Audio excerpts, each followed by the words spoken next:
what would you say makes Fortra Law kind of stand out amongst other law offices? So when I started, we were about 15 people, and now we're 100. So we're definitely the largest firm in the space. How did you come about that? And also if someone was to join Women in Private Lending, what does that all look like for them? So it's funny. This came across my brain, at least. It was right after COVID, or I guess in COVID, whenever, post 2020, the industry saw. What would you be doing if you weren't the CMO of Fortra Law? It's funny. I was thinking about this, and so when I was in high school, and I hadn't thought this in a long time, but I was class president, and I remember. Welcome back to another episode of Simple Chat. I'm your host, the CEO and founder of Simple Lending Financial, Janine Casio. And today we have a very special guest with us, Ruby Bollinger, and she's the CMO of Fortra Law. Ruby, it's so nice to have you. Thank you. Thank you so much for having me. And it's a true honor to be on your podcast. You guys have done some amazing marketing over the last few years that I've seen. So I'm honored to be featured on your podcast. Thank you. Thank you. So just want to dive in and give the audience a little bit about who you are and your role and how you even got into a marketing position. Did you always know that, because you work with one of the biggest law firms, if not the biggest in our industry. I know you just branched off and now you have a whole new rebranding, so I'm sure you have a lot with that. Busy. But did you know you wanted to work for a law firm, or how did that all kind of come about for you? Yeah. So it's funny. I'm pretty sure tomorrow or Wednesday is actually my 10 years with the company. So it's wow. I know. Congrats. Thank you. So to answer your question, I was always interested in law. My grandpa was a judge, so it's always been something that's been, I guess, I don't say a passion, but it's just been talked about in my family and whatnot. I was a marketing major, and, this was my first real job right outside of school. And so when I saw the position open up at a law firm, I was kind of dabbling with the idea of going to law school. I think, again, it just always interested me. But obviously it's a huge investment, and I was I don't know really for sure if that's what I want to do. And then, pretty quickly working with the firm, I was able to decide that it's not what I want to do, but I loved working with lawyers and law. And so it was kind of the best of both worlds. I got to keep my passion as well as, be a part of the legal industry. So. Very cool. Yeah, I know you guys do a ton of marketing things, and you also have a conference brand that you're helping with, but what does your day-to-day look like for you? Day-to-day is, I'm sure as you know, it's very different every day, every month, every season. But I would say, it's exciting though. Yeah, it is. And that's why I love it, because who wants to do the exact same thing every single day? It's a lot of meetings, I will say, a lot of strategy, there's a lot of creativity that goes along. We do a lot of, we've recently gone through a rebrand, so that's been obviously a big thing of, that my team's been heavily involved with. We plan conferences, so it depends, if we're, in peak season of that takes over a lot of my time as well. But yeah, I would say I meet very closely with my team. We're very collaborative.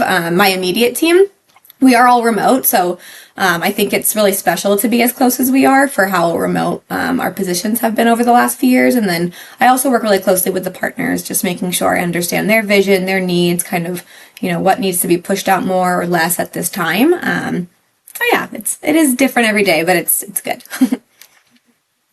Very cool. So what would you say makes Fortra Law kind of stand out amongst other law offices?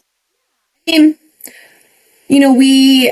when I started, we were about 15 people, and now we're 100. So we're definitely the largest firm in the space. We have the most attorneys, the most staff. So I think that's, definitely one big key factor. But, on top of that, I would say, a lot of the people have been here, myself included, have been here for a long time. Some of the partners, 10 years, 15 years, even the staff, 6, 5. So it's you'll see people that have been here a long time. And I think it's because they really care about the space and our clients. And, we don't really serve any other industries. And I think that's something that, does make us stand out, especially if you're going with a firm that's like a really big firm, the 200 plus people.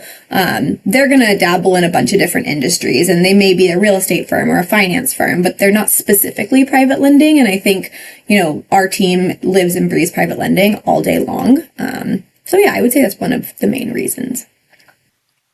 Yeah, I love that. And if you were to give anyone advice, business owners like myself that are really trying to dwindle down and pick their attorney and law firm that they want to work with, what would you say is some good key traits to kind of like look out for?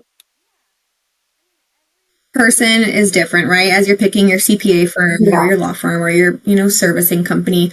I do think do your homework. I mean, know the best fit for your specific needs and team.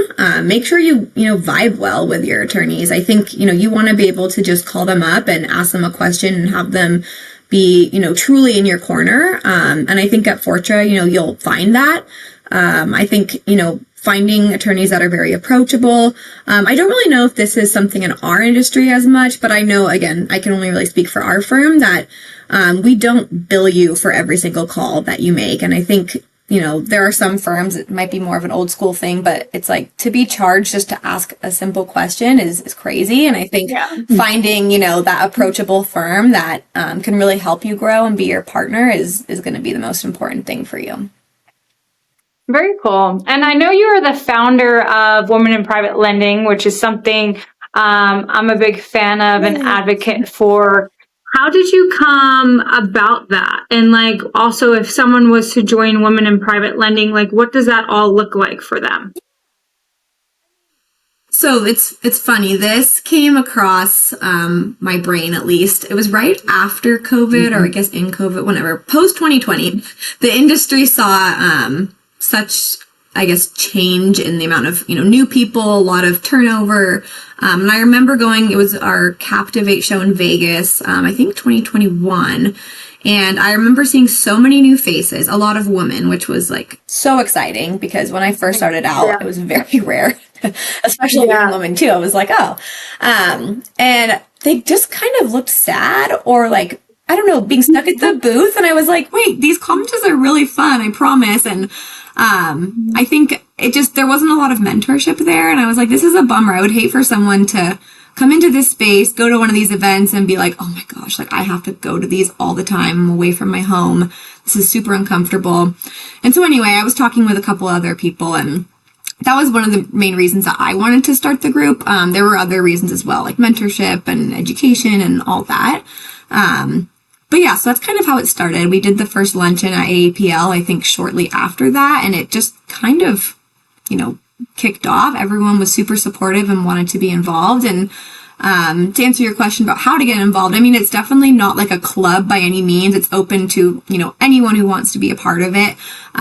We try to do, events at conferences that we have, a bit of wiggle room with the planning process. So like with AAPL or at our shows, we've done some with Brett at his shows. And, we've even done some regional events where, across, I think it was LA, Florida, New York, and Texas, I believe. I don't know if you went to it, but we all did an event the same day, which was super fun. So it was like we kind of got to collaborate on the planning process, but all did our own locations. And so again, anyone can really get involved. And we've been trying to do more webinars and things too. Cool. Also, just like to make comment on your conferences, I just feel like they're so good to attend. And even though it's a big conference with so many people, you guys do such a good job of like inclusivity. Like, I feel like when my first conference I went to, like you came up to me and you're like, thank you for coming. I'm like, do you even know who I am? I'm like, you know what I mean? So it's just like, I love that because you guys are so good at like hosting conferences and like creating that environment where like, even though it's a big conference, you still feel the like close knit family within our industry. And I think that's what it's all about because you really want to have that intimate setting where you could like really meet people on a relationship level, not just like a here's my business card level. Like, you know. Yeah, exactly. And I think, we've always said, like, as your law firm, like, if you grow, we grow. And so it's like, we want you to succeed. We want you to meet the right people. And, I'm glad that you felt that way. I know I always wanted you to come to our shows, and it was so nice to see you there. And like, we always want new faces there too. And, I think just, as they get bigger, for me, I felt like it's been hard to see everyone at the show at the whole time while you're busy planning it. So I appreciate you saying that, because sometimes I'm like, oh my God, I didn't get a chance to really chat with X, Y, and Z or whatnot. So. So last question for you is, if you weren't a chief marketing officer, big law firm, like, do you ever like have that moment of like, maybe I would be doing this or like doing something else? Do you have any other passions that maybe you like are like, I should act on this? Or what would you be doing if you weren't the CMO of Fortra Law? It's funny. I was thinking about this, and so when I was in high school, and I hadn't thought of this in a long time, but I was class president, and I remember planning like pep rallies and like dances and fundraisers and like doing all like the flyers. And I remember thinking to myself, I'm like, if this could be a job, like how fun would that be? And obviously it's way more than that now, but like in the very beginning of my career, I remember like being like, wow, this is kind of what I was. Aw, love that. Perfect. Thank you everyone for tuning into this episode of Simple Chat.